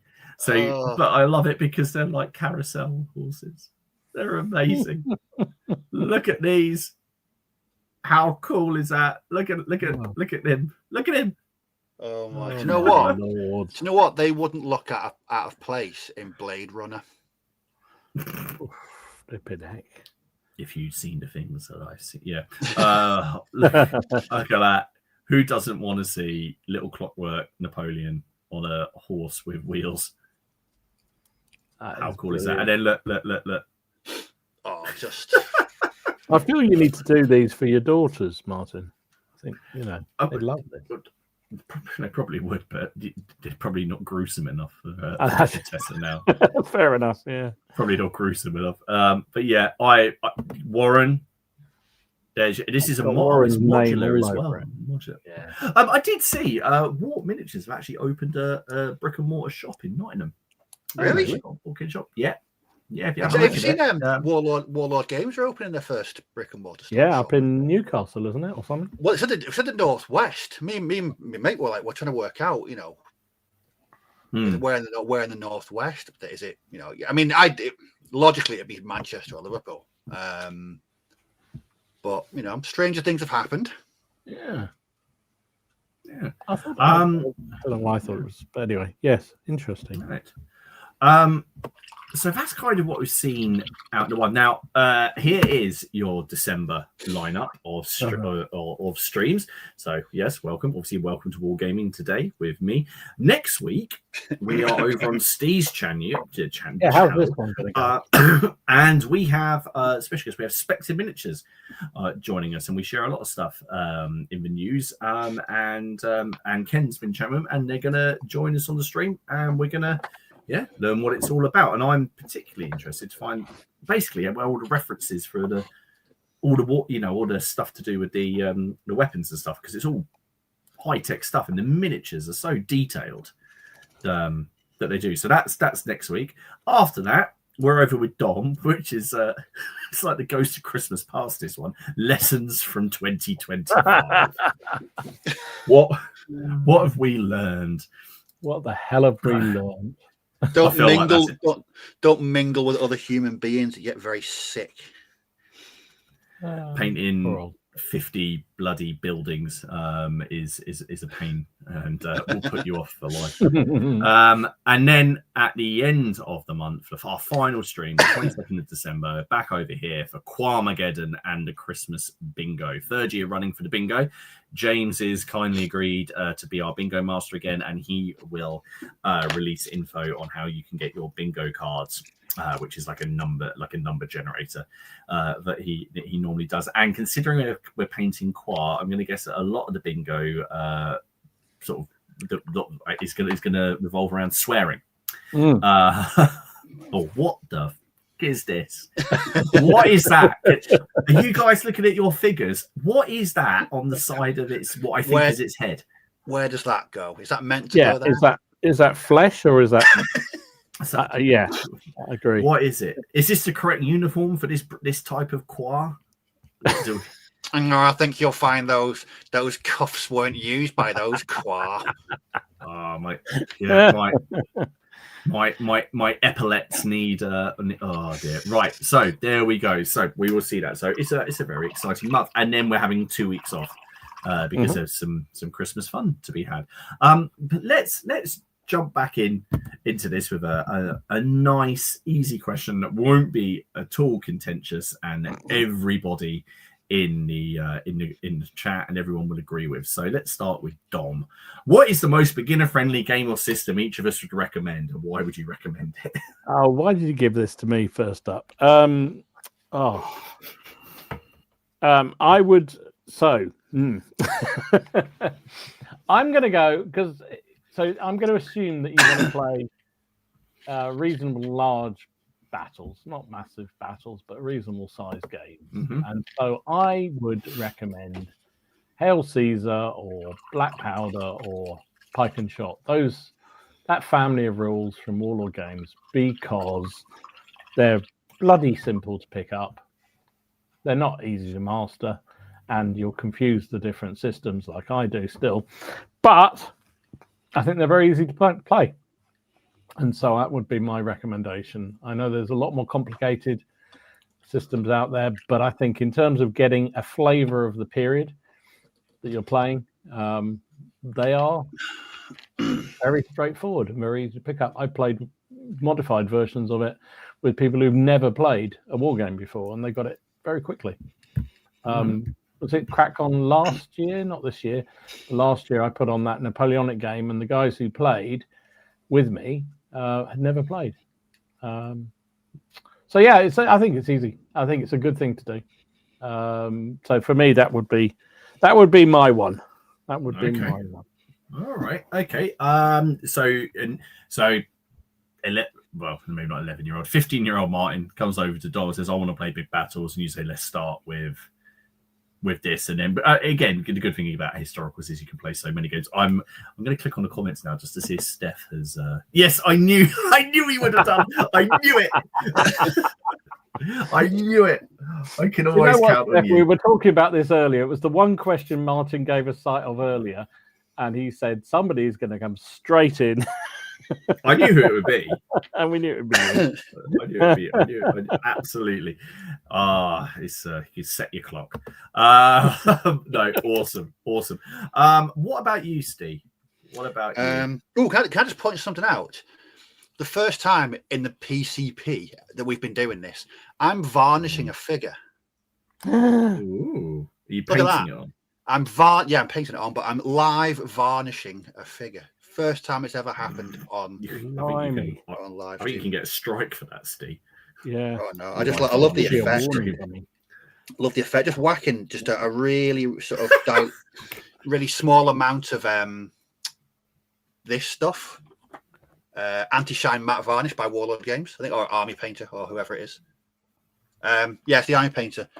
I just love the effect. Wow. What? Doesn't matter. Don't worry.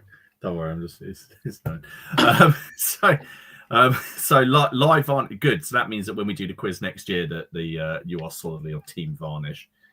Well, that means that Ken will lose. Good. That's definitely. I'm definitely going to try this on bolt action fig as well. Just love the effect. What game would I?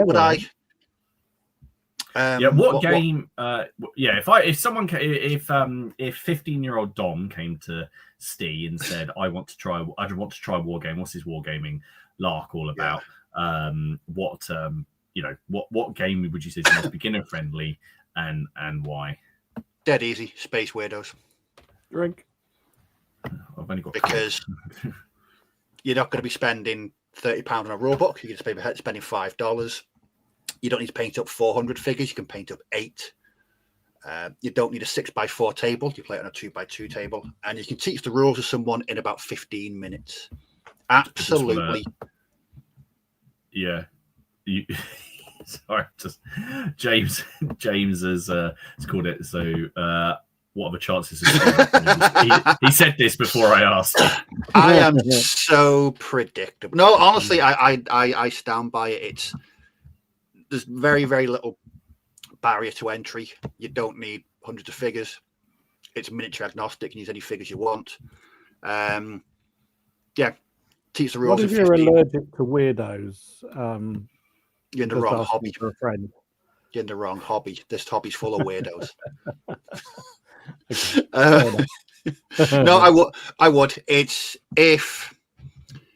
Obviously, if you wanted to say, I want to play Napoleonic, you say, well, how about Space Weirdos instead? They're slightly different. It's not much of a change between them. Yeah, But anyone that I've shown Space Weirdos to likes it after about 15 minutes. You explain to them how the rules work.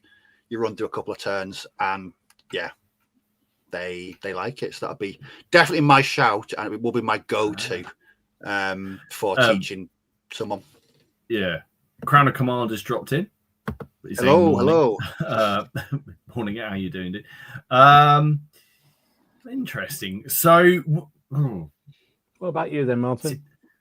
Because you play so many different types of games. This must be really hard for you. I do. I guess if someone came over to me and said, I've never played Wargaming before, what's a game we can play that's, simple but fun and I'll have a good time with? I would probably say Dead Man's Hand. Yeah, fair. I would. Yeah. And I would kind of say, if you don't like, because still Dead Man's Hand is just fun, and it pretty much, and I still think to this day, and I know one day I'm going to meet this person who won't play it and enjoy it and go and get a gang, but everyone who plays it goes and gets a gang. Fair enough, there's people who don't want to play it because that type of war game doesn't interest them. That's absolutely fair enough. But most of the people who are sort of into that sort of level of wargaming or whatever play it and love it. So if I was trying to introduce someone to the hobby as a whole, then I would start now with I'd probably get to play Dead Man's Hand. And I also think that if they enjoyed that, the price of entry is very small. Tiny. You can get that single player starter set that they kindly sent us to give away at CrackCon, which has the rulebook, all the tokens, scatter scenery, 10 enough stuff to build 10 gunfighters, the dice and all that is 40 quid, which That's for these days I think is good. And yet that's pretty much a 2-player set. You could still do a 5v5. So I would say Dead Man's Hand. But then I like my Cowboys. But there's so many, and it's been such a good year for obviously my favorite period. I wouldn't recommend a beginner start with the Barons War. I wouldn't. No. I think definitely playing like Ruckus and Pillage, if you're in for a laugh, is brilliant. And I think it's some flavor. And again, you don't have that have to worry about it. And one that I really like, a system I really like, is the Middle Earth system. I think that's a very straightforward game. And if you don't like Lord of the Rings, like Steve, you can do one. You can. No, I think it's a very straightforward system. If you want to introduce someone to play, I probably wouldn't recommend that people. Like I said, to me, 40k is pretty complicated. There's a lot of synergy and stuff to get your head around in that game. Like I said, we've talked about this before, and all the different things you got to keep track of. But yeah, I would probably say to myself, if it was a mass battle game, much to Steph's disappointment, I would probably also agree with Dom, and I would go with the Black Powder trio of things. I think that there are other options, but I think it's fairly. Again, it's straightforward to he's going to come back on here in a second, and I'm going to mute him. He's going to give us. Okay, but yeah. Well, we can mute him. So it's fine. Yeah. No.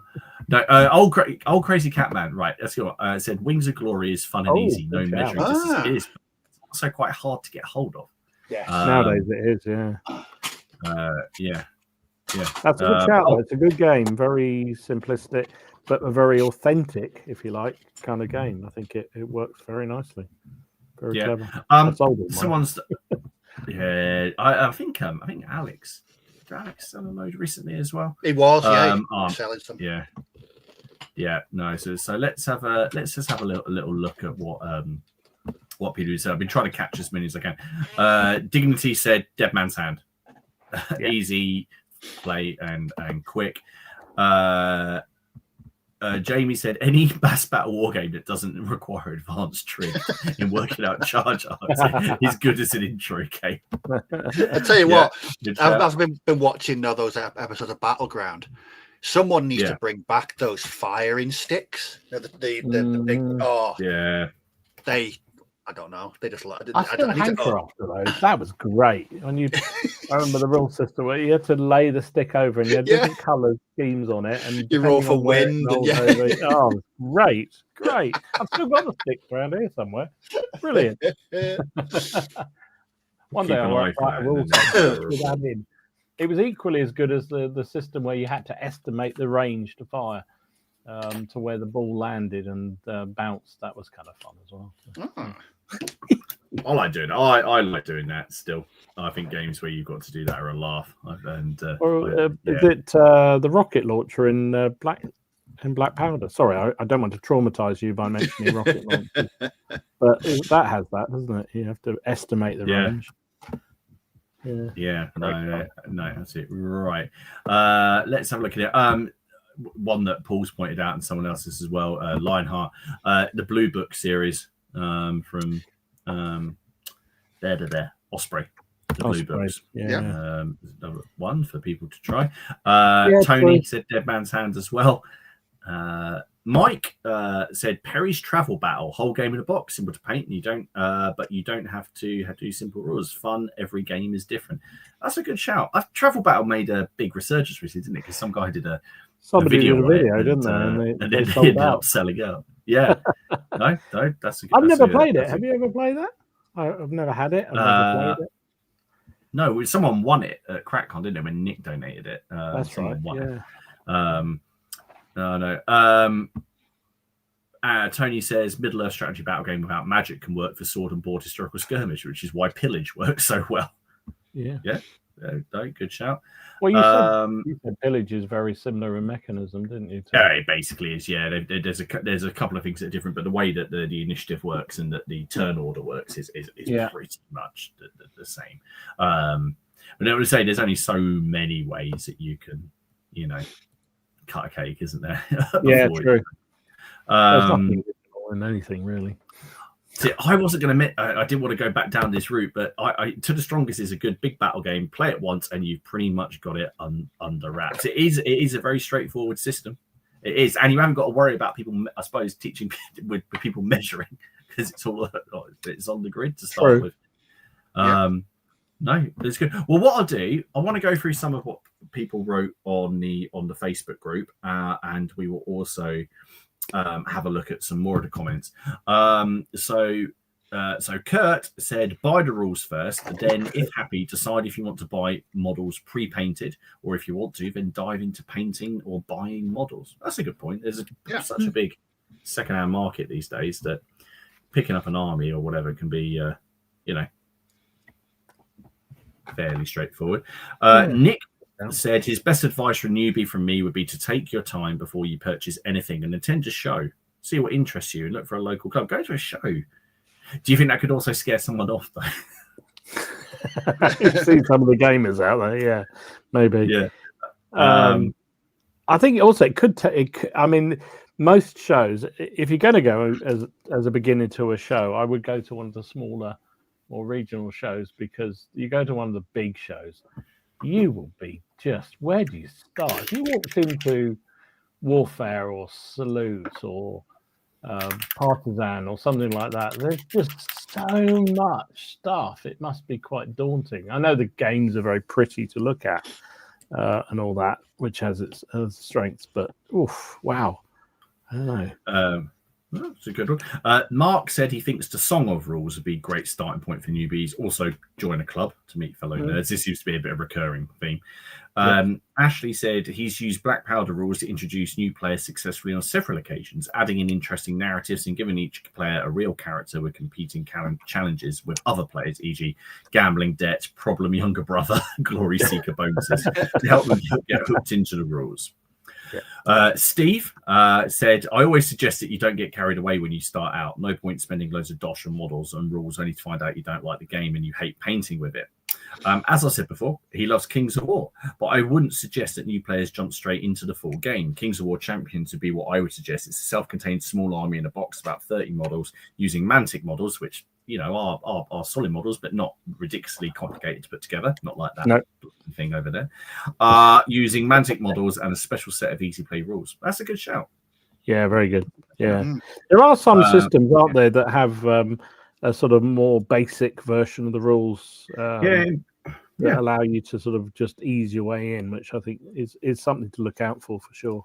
I know most rule sets have advanced rules, but some of the basic rules can be quite complicated, whereas some others have very, very simple basic rules.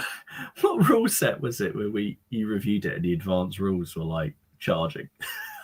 Yeah. What was it? What was it? I can't. Dom looked at some rules quite a while ago, and like under advanced rules, it had charging. Yeah. I can't remember. I'm not taking the mickey. I'm not saying about it. It's just he turns the page because he did a dry read, didn't you? What was it? Yeah. He did a dry read. He goes, oh, now we're on to the advanced rules. He turns the page and it just said charging. And it flummoxed him. And, it was a great moment. Dave has said one thing that can do, and I agree, one thing that can do the most to help with beginners is more games with good umpires. If a rookie doesn't have to worry about the rules in game one, he's much more likely to get hooked in the immersive gameplay and commanding cause of men in battle. If you simply ask what are your orders and see some succeed or fail, it connects him to it. So yeah, like games mastering. And I think that's why when you come to shows, and I'm going to obviously promote CrackCon here, and you have like people who know the game. So you have people like Mike running Ruckus. You've got James running Midgard, or Matt running Mordheim. People who know how to play, or Dave and Chris and Steph and everyone running Pickett's Charge. It does help, and it does bring people into it. When a couple of the people on our table, like Steve, had not played, the medieval version of Hail Caesar before, and with the changes we've done, and hopefully, enjoyed it. And it's a worry. So I think that's a good shout. Good umpiring is a way to get people in. Yeah, and it's always that's a good one. Sam Bennett. I wish I had joined a club sooner, to be honest. That's why that way I could have tried a few different rule sets and painted up figures at a size that could be used to play other people. Speed paints were an excellent way to get into the painting, as it made the process very simple. I've now moved on to acrylics and prefer to finish as whole, but speed paints definitely allow me to get going easily. I think the best way to start is with smaller skirmish type games that build up to the bigger games. All the figures you need are painted quicker, and you can get gaming sooner. Being part of a club also means you can probably only need to paint up one side to start playing. The Hobby Brush says any game can be great. Can be great to get into the hobby with the right people to demo it. Wastelands, Raceways, which is Gaslands, have been amazing with my kids in the last 2 years at Warfare. But the sealed not war gamers have also been great, showing them historically based games and making them fun and engaging for 5 to 8 year olds, which is no easy task in any activity. We paint and game a bit anyway, but both groups have inspired further hobby at home painted models and making racetracks. What else could I ask for? He does shout out as well Anariel, the World of Twilight, which is we've talked about these models before. It's kind of like, like dinosaurs, but little dinosaurs, but they're kind of like a bit like Qua, but they're dinosaurs.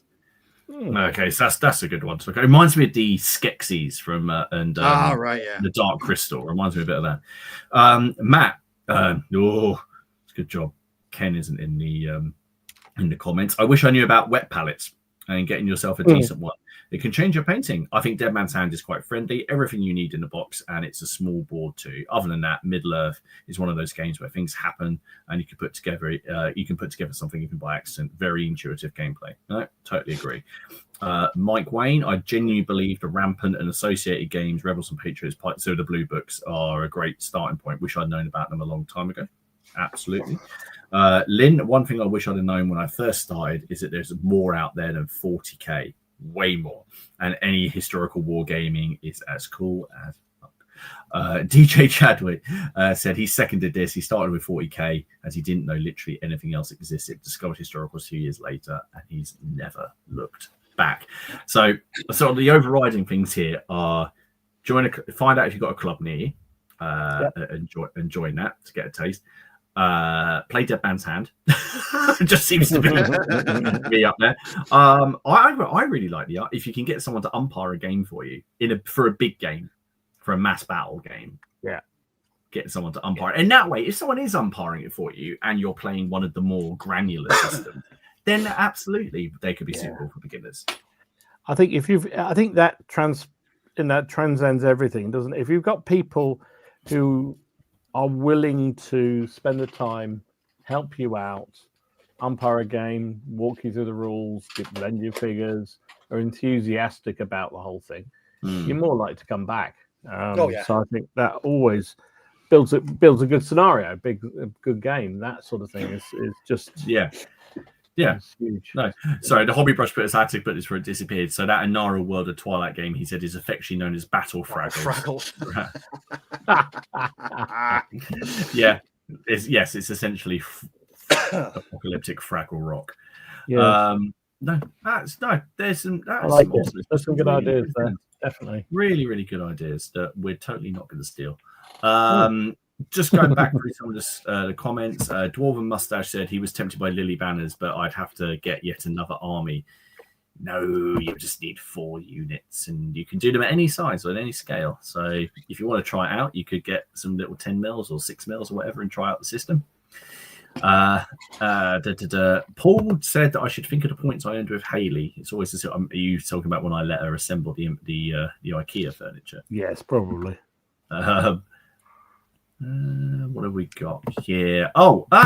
Mike, Wargames Illustrated are doing a starter game of Assassins and Templars in cooperation with Pete's Paperboys as a cheap, easy starter game. It'll be available in the new year. Nice. Excellent. That's very interesting. Cool. Are they doing? Is he doing artwork based on the art already in Assassins and Templars? So we can have that. That'd be cool. The hobby brush commented on your point, Dom, where it's a nice point. Stepping away from the hobby or elements of it can be kind of scary when it's a big part of your life, or even new as you see it. But it's never gone if you want to return. Yeah, absolutely. Never put yourself under pressure. Just don't. It's supposed to be fun at the end of the day. Tim has said he hasn't touched the paintbrush since CrackCon. Life's just been so much poppy appeal, etc. Hoping a Christmas break will give him time to play. Absolutely, you got time to walk away. I say I haven't. I've not really painted near as Dom. I've painted a few bits here and there, but mostly I've been back into because CrackCon made me want to do more games. That's what always seems to happen. Dwarven Mustache said he recently started going back to my old gaming club, and the manager was going, "Hey, weren't you regular 7 years ago?" Excellent. Tony's advice: find something that gets you excited to play. Watch some content that offers you a window into how that game works, and then don't buy too much at the start so that the pile doesn't scare you. Yep. I wish someone had told me that. Again, the hobby rush, don't be afraid to drop your standards to what you enjoy. I used to do studio painting, but my love is big armies. I struggled for years not meeting people's expectations on individual figurines. That's a really good one. Very good point. Matt Wright, fresh off of the kicking that he got in Blood Bowl, I was always a fan of points because I would sit for hours with a pen and paper writing down different. It's because you're an accountant. Well, you could read that and go, guess what career he went into? And also he paints beautiful miniatures as a commission painter. And if anyone would like to contact him, I'm sure he'll paint you some beautiful miniatures. Obviously pay for them. I'm sorry, Matt. I've got to give Matt a game now. I need to stick together my Norse, and I can see if it's actually truly the fact that the Bretonians or I'm just that bad. Mike said that RPG skirmish games are a good starting point. Cheap, accessible with small forces. Yeah. Blood Gang said 3D printing has allowed him to afford a bigger variety of games and even digitally kit bash. That's a good shout. I didn't even really touch on that. True. No, good point. That's a good Very shout. good point. Old Crazy Catman says, my collecting and painting started with What a Tanker, then What a Cowboy, then Sharp Practice, and then it went in too many different directions at once, as I liked everything. We kind of, it's kind of stay on target, and Don't know what you mean. Matt said that he wished people had told him about scales. I wanted historicals and ordered some British Second World War infantry from a newfangled thing called eBay, thinking for Warhammer-sized minis, and they were cheap. They were 10 mil.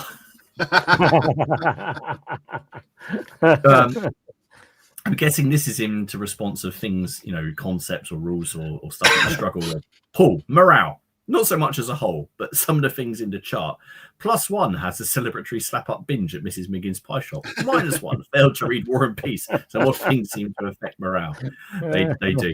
I do like, if you're looking at the beneath, I like it when rule sets don't mess around. And if you look at beneath the Lily banners, and you look at the Great Northern War supplement, genuinely, and I think it's in, I can't remember if it's in morale or combat resolution, and you go down the list one by one, and it says like, were you defending? Yes, +1. Did you have pikes? Yes, +2. And at the very bottom, it just says, are you Swedish? +1.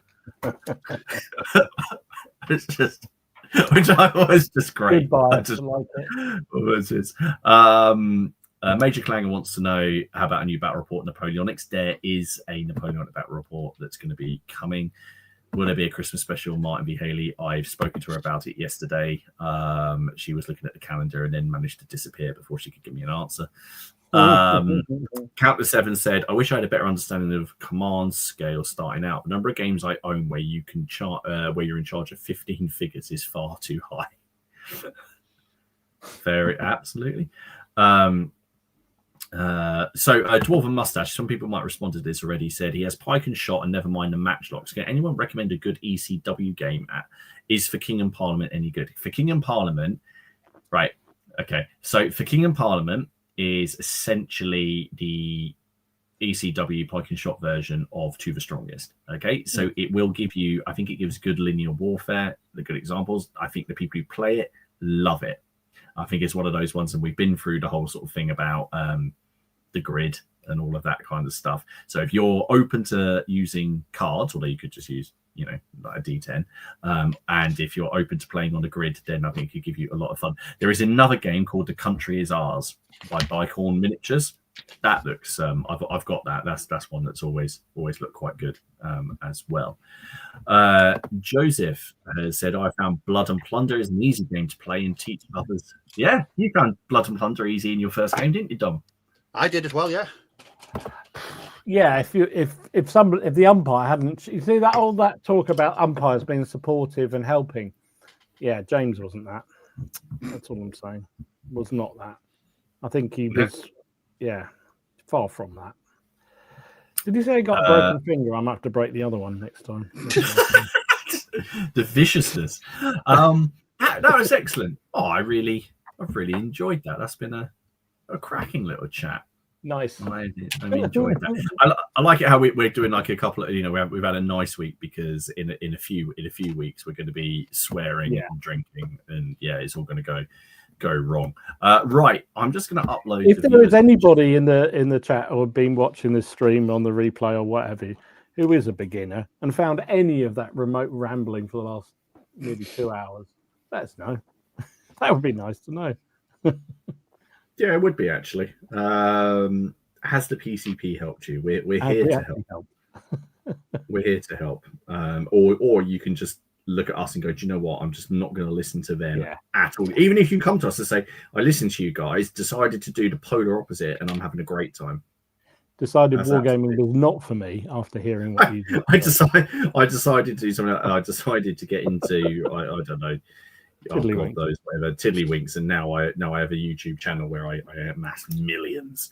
Right then, let's have a look at some of the viewers' photos. Now remember, you can come over to the Facebook group, Womble over there, answer Dom's questions free. You can find a link down below, and it'll let you in, and we will slow down a bit lately. Haven't we? Not quite so many come along, so I'm enjoying it.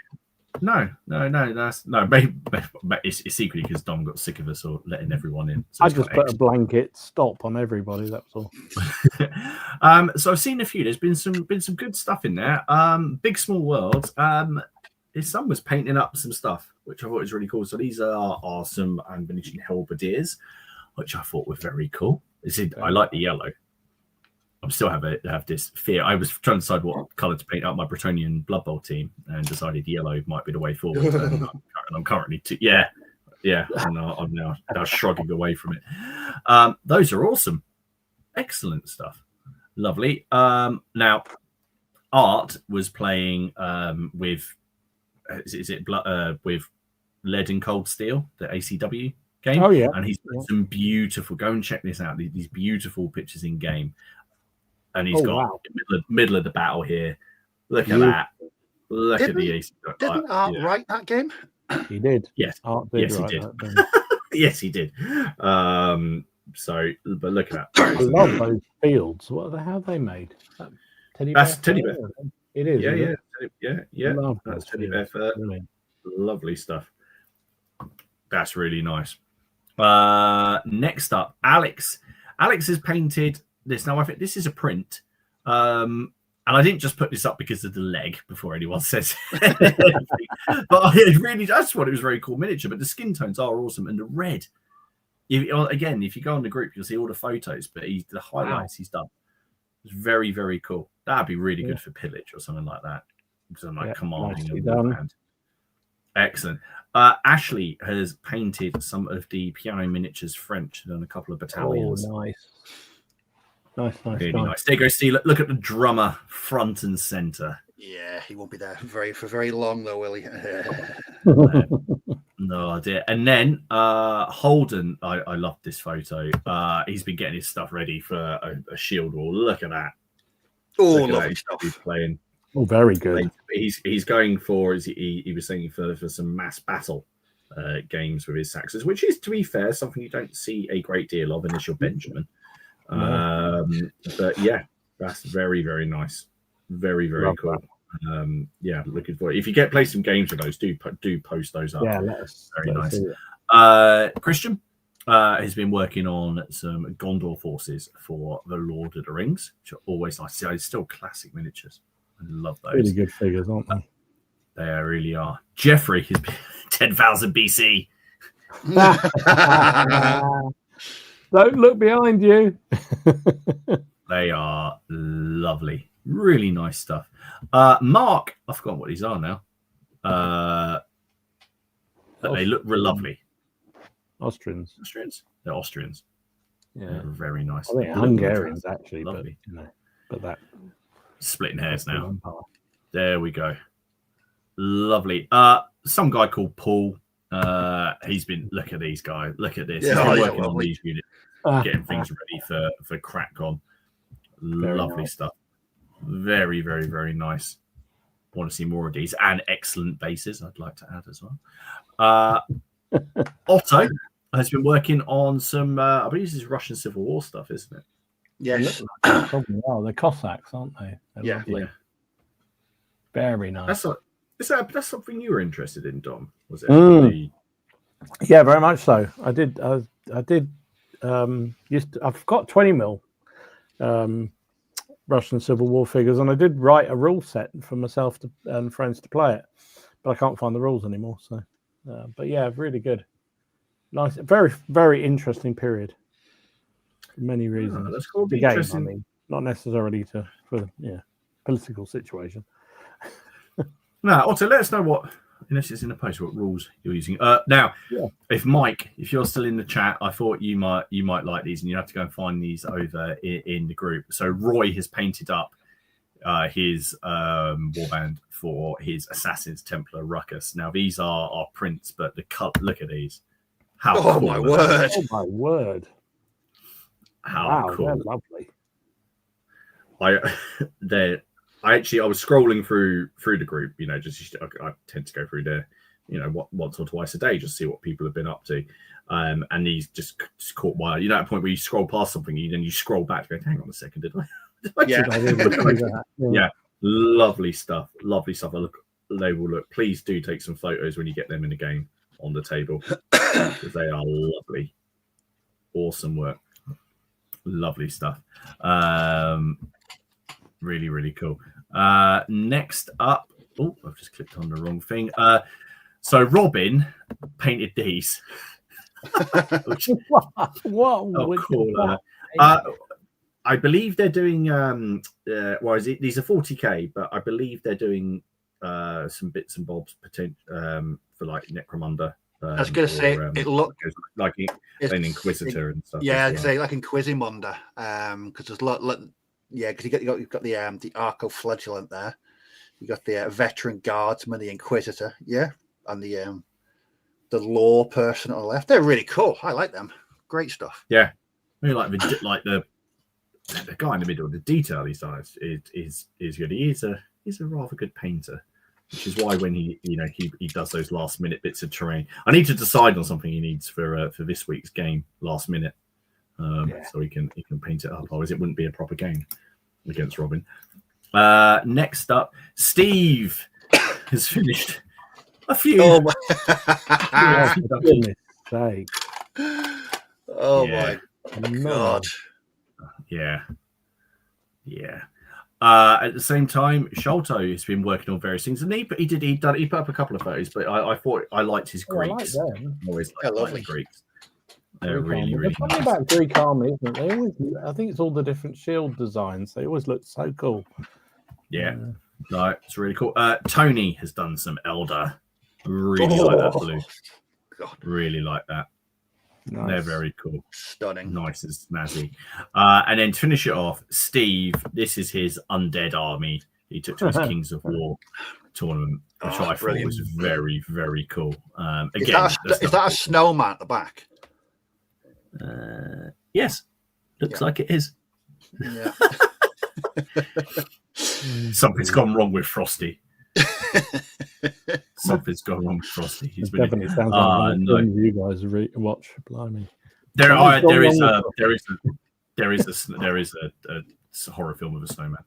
I knew there would be. There would be. Of course there is. Of course there is. Absolutely. No, brilliant stuff. Well, guys, we're in overtime. So thank you very much for taking the time to hang out with us. Remember, you can find all the links down below. You can like it. You can dislike it. You can subscribe. You can find the Facebook group and all that good stuff. Remember, next week we are over on Steve's channel and we're going to be chatting to Spectre Miniatures. And we're looking forward to seeing you there. I'm going to remember to hit the outro this time rather than just end it. He won't end the stream, so you hear us all talking about things afterwards. It's just I'm just going to. I've got the wrong thing. What the hell is that? Right, there we go. Anyway, guys, thank you. We will see you all again next week. Take care. Have a good week. Bye See you, everybody. Bye bye.